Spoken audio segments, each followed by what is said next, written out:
ഇന്ന് രാവിലെ ഒരാൾ വിളിച്ചു പറഞ്ഞു, ഇവിടുത്തെ ഹോം മിനിസ്ട്രിയുടെ, കേന്ദ്രത്തിലെ ഹോം മിനിസ്ട്രിയുടെ ഈ അവാർഡിൻ്റെ കാര്യങ്ങളൊക്കെ നോക്കുന്നതായിട്ടുള്ള ഒരു ഉദ്യോഗസ്ഥൻ.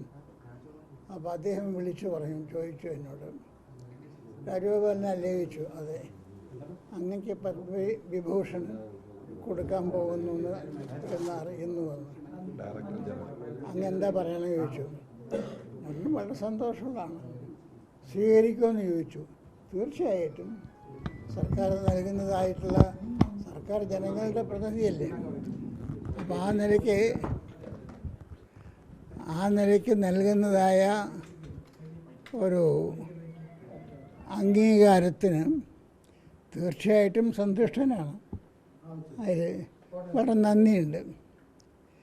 എനിക്ക് തോന്നുന്നു ഞാനിതിൻ്റെ പുറകെ നടന്നിട്ടില്ല. ഇതൊരു സർപ്രൈസായിരുന്നു എനിക്ക്. ചോദിച്ചിട്ടുമില്ല ആരോടും. ഇങ്ങനെ വിളിച്ച് ഇന്നലെ കാലത്താണ് ആ ഓഫീസർ ചോദിച്ചത്, അങ്ങക്ക് വിഭൂഷൺ തരാൻ പോകുന്നു എന്ന് പറയുന്നു, അതെങ്ങനെ സ്വീകരിക്കുമോ എന്ന് ചോദിച്ചു. ഞാൻ പറഞ്ഞു, തീർച്ചയായിട്ടും സർക്കാരിൻ്റെ തരുന്നതായിട്ടുള്ളൊരു ആനുകൂല്യമല്ലേ, അത് തീർച്ചയായിട്ടും അത് ഞാൻ സ്വീകരിക്കും, സന്തോഷപൂർവ്വം സ്വീകരിക്കും എന്ന്. എൻ്റെ ജീവിതത്തിൽ ഒരു പ്രധാനപ്പെട്ട ഒരു നാഴികക്കല്ലായിട്ട് ഞാൻ കാണുന്നു. ഇത് കേന്ദ്രത്തിലുള്ള അധികാരികളുടെ ശ്രദ്ധയിലും പെട്ടിട്ടുണ്ട് എന്നുള്ളത് അത്യന്തം സന്തോഷമുള്ളതായ കാര്യമുള്ളത്. അത്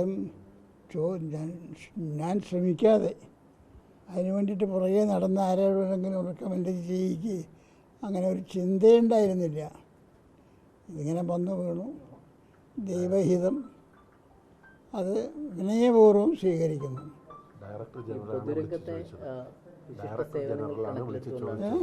ഡയറക്ടർ ജനറൽ ആണ് രാജേട്ടനോട് വിളിച്ച് ചോദിച്ചത്. ഇങ്ങനെയുണ്ട്. എനിക്കത് അറിയില്ലായിരുന്നു. പൊതുരംഗത്തെ മികച്ച സേവനങ്ങൾ കണക്കിലെടുത്തുകൊണ്ടാണ് ഇങ്ങനെ ഒരു ആയിരിക്കണം, അല്ലാതെ വേറെ ഒരു കാരണം കാണുന്നില്ല. പൊതുരംഗത്തെ ജീവിതം ഏതായാലും സ്വാർത്ഥതയില്ലാതെ അതിൽ പ്രത്യേക പരിഗണന, ആരെങ്കിലും പ്രത്യേകമായിട്ടുള്ള ഒരു പക്ഷപാതമായിട്ടുള്ളൊരു സമീപനം ഇല്ലാതെ വളരെ സമചിത്തതയോടുകൂടി എല്ലാവരെയും തുല്യരായിട്ട് കാണുന്നതായ ഒരു സമീപനത്തിനോടുകൂടി പൊതുപ്രവർത്തനം എടുത്തിരിക്കുന്നു. എൻ്റെ കക്ഷികൾ ഞാൻ ഓർക്കുന്നു, ഞാൻ പ്രാക്ടീസ് ചെയ്യായിരുന്നു അഡ്വക്കേറ്റായിട്ട്. അപ്പോൾ അവർ കക്ഷികൾ ചോദിച്ചു, അങ്ങെന്താ ഈ ജനസംഘം എന്നൊരു കക്ഷി ചേർന്നത്? നാട്ടിൽ കേൾക്കാത്തൊരു കക്ഷിയാണുള്ളത് ഇവിടെ നിന്ന്. അങ്ങ് താല്പര്യമാണെങ്കിൽ ഞങ്ങൾ മറ്റ് കോൺഗ്രസിൻ്റെ, കമ്മ്യൂണിസ്റ്റ് പാർട്ടിയുടെയൊക്കെ ഉന്നത നേതാക്കന്മാരെ അറിയാം, അവരിൽ നിന്ന് ഏത് സ്ഥാനം വേണമെങ്കിൽ ചോദിച്ചു വാങ്ങാൻ സാധിക്കും. അങ്ങെന്താ അത് ചെയ്തത് ചോദിച്ചു. ഞാൻ പറഞ്ഞു, എനിക്ക് ജനസംഘത്തിൻ്റെ ഇന്നത്തെ ഭാരതീയ ജനതാ പാർട്ടി, അതിൻ്റെ ആദ്യത്തെ രൂപം ജനസംഘമായിരുന്നു. പിന്നെയാണ് ഭാരതീയ ജനതാ പാർട്ടി ആയത്, BJP ആയത്. അപ്പോൾ അത് ആ പാർട്ടിയിൽ തന്നെ ഉറച്ചു നിന്നുകൊണ്ട് പ്രവർത്തിച്ചു. ഇലക്ഷനിൽ പലതിലും മത്സരിച്ചു, പലതിലും തോറ്റു. എന്നാൽ തന്നെ ഒരു നിരാശരാവാതെ മുന്നോട്ട് പോയി.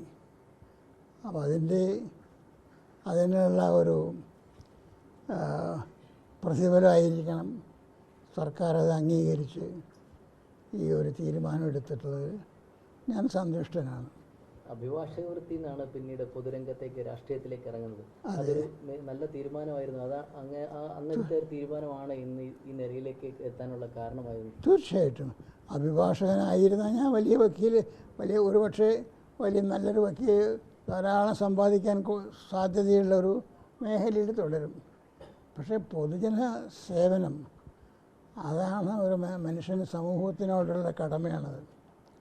അതിൽ നിന്ന് പണം എത്ര കിട്ടും എന്നല്ല നോട്ടമുള്ളത്.